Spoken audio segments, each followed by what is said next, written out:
Welcome back, everyone. I don't know if you've heard the joke about a science fiction author making a book called Don't Invent the Torment Nexus, and then a tech bro seeing that book and thinking, oh wow, I think I should go and invent the Torment Nexus. Today's story is firmly in that camp, and I have to start it off for you with a quote from GDC. You can say, okay, we're exploiting, child labor, or... And then the quote goes on, and this is from Roblox studio head Stefano Corazza. I think it's Corazza. I don't know. Sorry, dude. I don't know if there's much you can put after the or to make this one better. I mean, when you're trying to spin child labor, exploitation allegations as a good thing, then Mr. Roblox, you might be in a bit of a losing battle. But you, the viewer, are not losing thanks to today's sponsor. Psych, there isn't a sponsor, but there is Bellular.games, and that's doing a few things. The one angle is we're trying to provide you guys an amazing experience there. It's the best way to support what we do, but also over there, you get access to all of the research reports from these videos literally before I even see them. So you get that for the news. You also get Loading Screen, which we publish daily. And we actually are currently working how we can sustainably turn Loading Screen into a daily podcast. So let me know if that's something that you would like to see, that you'd find value in. And of course, you'll get our videos there early, and you'll also get them ad-free.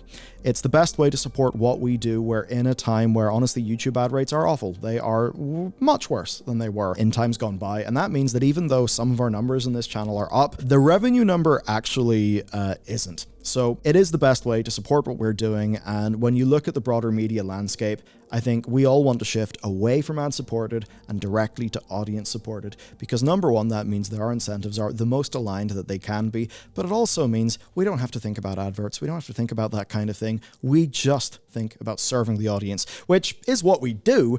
It's just that sometimes the ads and all that stuff gets in the way. So we're trying to build a lovely big future together, and Bellular.games is the place to check it out, and a massive thank you to everyone who has supported us there so far. Okay, so let's actually dive into this story properly. Sometimes when you're doing an interview, what can happen is the interviewee just starts talking. They may do that a little bit too much. They may indeed talk themselves into a hole that they probably wouldn't have if they weren't speaking off the cuff. And by the way, just a little bit of an interviewing tip, the discipline to not jump in with follow-up and to just let it hang that extra little bit. Sometimes that can leave the interviewee just a little bit off center, and maybe a little bit of the truth could flop out, which I think is what has happened here. So, the context is that Eurogamer's Chris Tapsell recently had an interview with the Roblox studio head Stefano Corazza at GDC. Now, most of this interview was talking about their new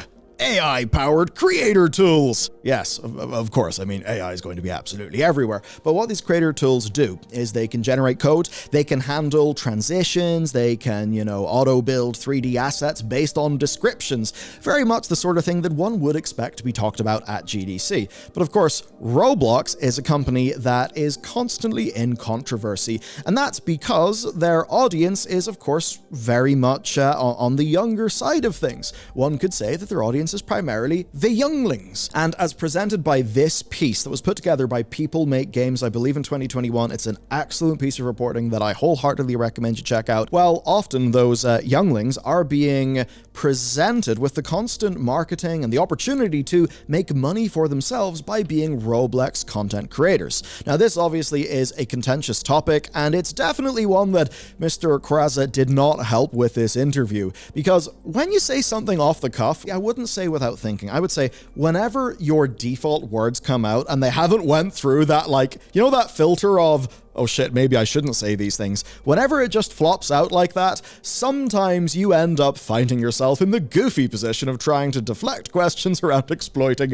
youngling labor. I don't want to say the word there that begins with C in case the old robots, get onto me and give this video a bit of a slap. But yes, you sort of try to get around that by simply suggesting that it's actually a good thing. This is where things are kind of interesting, because if you're going to ask me, what do I think? Well, I think that this is almost certainly a very ghastly, terrible thing. If I was knowing what I was like as a kid, if I was 14 and you showed me this, I'd be like, oh, hell yeah, I'm going to do that. Screw school. I am going to make stupid video games in Roblox, and that's what I'll do as a 14-year-old. I mean, hell, the other thing that I did when I was 14 is I worked in a chip shop, and to be honest, I think, I don't know, making a chip shop simulator in Roblox probably would have been more enjoyable to me. But again, that is me talking about what 14-year-old me would chomp at the bit to do. And the point probably is that 14-year-old me is not going to be totally reasonable in his perspectives and priorities because, well, I can speak from experience when I say that he was really fucking stupid. So what he said did, of course, lead to the fantastically titled article in Eurogamer, Roblox studio boss, children making money in the platform isn't exploitation. It's a gift. Amazing. Let's do another quote from Mr. Corazza and the article. I don't know, you can say this for a lot of things, right? Corazza said. Like, you can say, okay, we are exploiting, child labor, right? Or you can say, we're offering people anywhere in the world the capability to get a job and even like an income. So I can be like 15 years old in Indonesia, living in a slum, and then now with just a laptop, I can create something, make money, and then sustain my life. It does just bring up so many, I think, incredible points, and obviously massive economic inefficiencies that we are dealing with in today's economy. I mean, look, across the world, people are talking about productivity going down. People are talking about birth rates going down. Well, what if we had jobs for those births? Chimneys. Of course, chimneys always do need cleaning. That's one of the great many jobs that would be done. Obviously, we know that there are a great many opportunities in the artisanal mining sector, which is great because it has artisanal in it, and that means it's highly skilled, respectable work that people are very well compensated for. Really great stuff all around, and that we can have digital artisanal mining going on. I think that's just incredible. I may not there have been entirely serious. So you can very much see that the problem here is the or. Because I think there's a PR-friendly way to handle this statement, which is to more say, people have criticisms of our business model. We disagree. We think we're giving people an opportunity, and that's very valuable. They could say that. And if we were being a bit more charitable, I mean, that is clearly what the dude meant. But the usage of the word or implies an equivalence in the mind of the speaker, and that is the fundamental whoopsie that he's been caught on. The facts of what they're doing haven't changed, but what if you thought about the bad thing as a good thing? Now, he does go on to say explicitly that while the average developer, of Roblox is in their 20s, quote, they have hired some teenagers that had millions of players on the platform. And again, the implication here is that because these teenagers were successful, they should be lauded for making the most of themselves through this opportunity that Roblox has given them. Point here is that, an individual of a certain age generally in the in the eyes of the law, is of sort of diminished culpability for their actions. That's why if a kid does something that is criminal, well, they're not going to be sentenced, in most cases anyway, as if they were a full adult, because there's an understanding that, they literally do not have a completely developed brain. So I'm just going to go back to another quote. For them, hearing from their experience, they didn't feel like they were exploited. They felt like, oh God, this was the biggest gift. All of a sudden, I could create something. I had millions of users. I made so much money, I could retire. So I focus more on the amount of money that we distribute every year to creators, which is now getting close to like $1 billion, which is phenomenal. Because yes, if some of the literal children that you're making profit from are happy about the massive profit they've made, then obviously that is a good system. It's the idea of being like, I am pro gladiatorship because I, as a winning gladiator, obviously very believable. I mean, look at me. Obviously I'd be a winning gladiator in the Colosseum. It's the idea of like the winning gladiator saying, you know what, actually, being a slave is fine. Fighting each other to the death is fine. Look how it's worked out for me. Now, at this point, the PR present during the interview, because there'll often be a PR person who's sitting there in the interview, I have got to imagine as soon as he said that, the PR person just thought, oh no, why have we let our executives out of their cage? But they did jump in and they added, quote, the vast majority of people earning money in Roblox are over the age of 18. Well done, PR person. You have done the bare minimum of not interrupting, but still attempting to fix the situation. And look, they are probably right. Yes, the vast majority of people earning money in Roblox are, of course, adults. But the dream that Roblox is selling is a dream for everybody. A dream that, of course, will get kids in there. And look, they may not be making money in Roblox when they're younger, but what if they will when they are older? And you could also say fundamentally, there is nothing from stopping somebody who is like not 18 from just picking up a copy of Unity, which, you know, you can get Unity for free, same for Unreal, and just making some stuff. And there could be absolute whizzes out there that do end up making something really, really good. I mean, if you think about games like, even for a joke example, a Flappy Bird, or some other more simple games that have just been really sticky, like, you know, maybe a Geometry Dash, Vampire Survivors.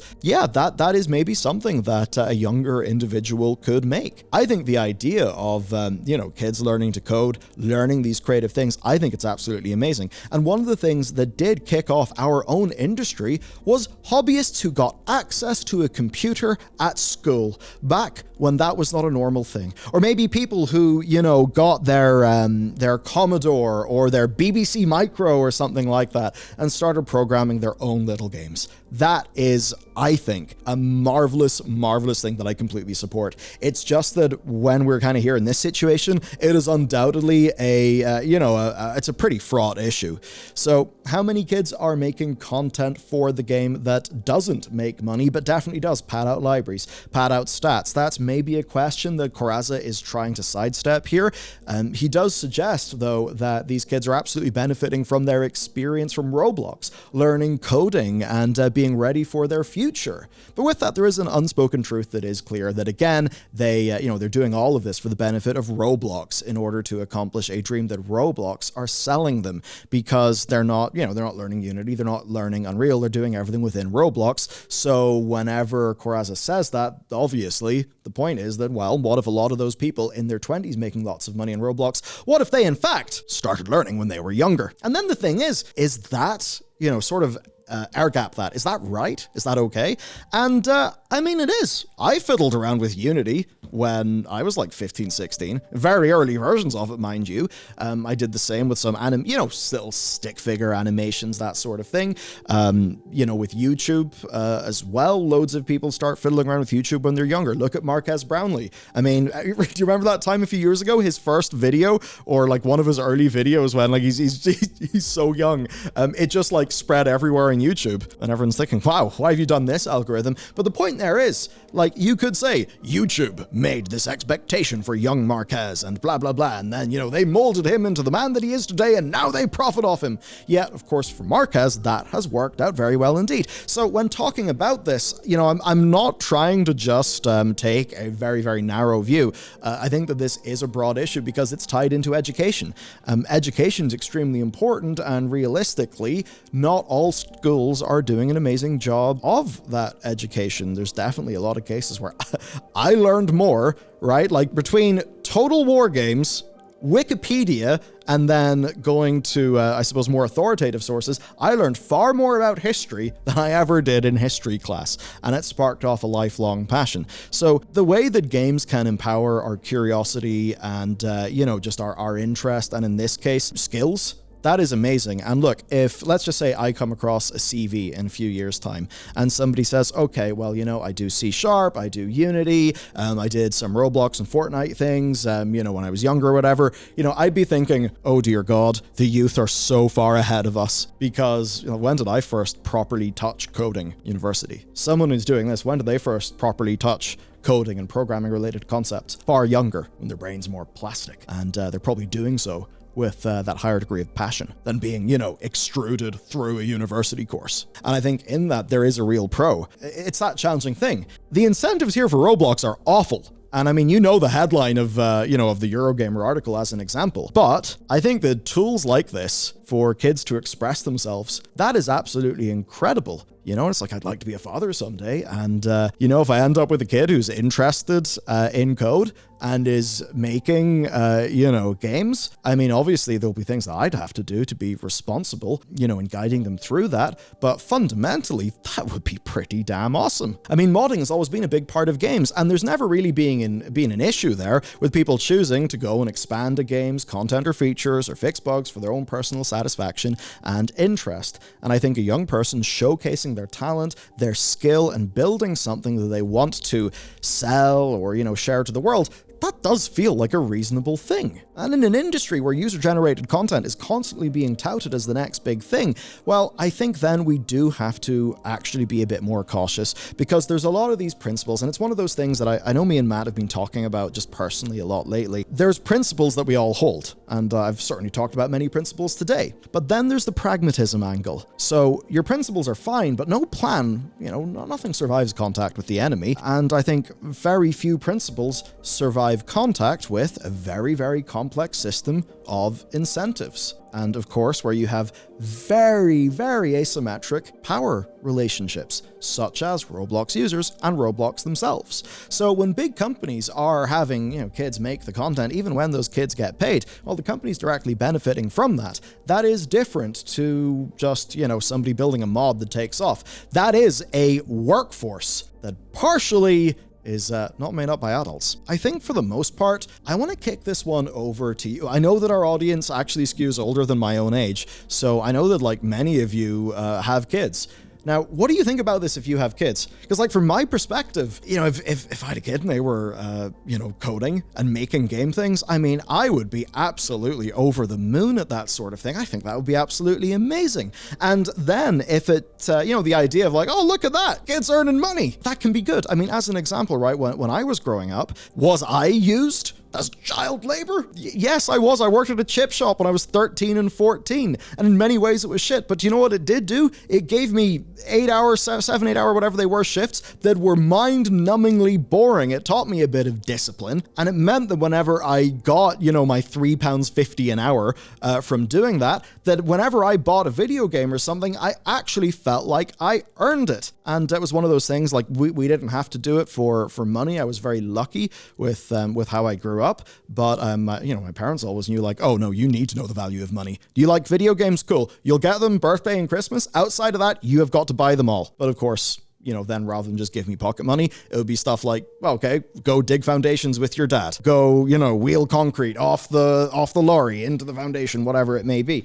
And that was me as a kid working. And I know that that was good for me. It taught me the value of labor, especially when it's physical labor outdoors, even though, you know, in many cases I was obviously a total dork. And I even have a scar in my finger when it got when it got stuck, oh man, in a cement mixer. Don't recommend that, but you know what? It was actually a sort of a good learning experience, right? Thing is, like that, and you know, for me, that's an example of it being harmonious. For Marquez, who is, I think, the same age as me, him doing YouTube videos when he was very young, that obviously is a great story for him. And I'm sure there's lots of kids who have done YouTube and maybe they got bullied for it at school, didn't have a great experience, or maybe they just did it for a bit, they gave it up, but they actually got some skills out of it. I mean, that sort of thing to me it sounds good, feels good, right? Giving a bit of agency, a bit of creativity, a bit of control over circumstances, some independence. I think that that's really, really cool. But it's just when the power dynamics are the way that they are, that is the bit that, you know, that spooks me out. And I think it is the asymmetry in the power.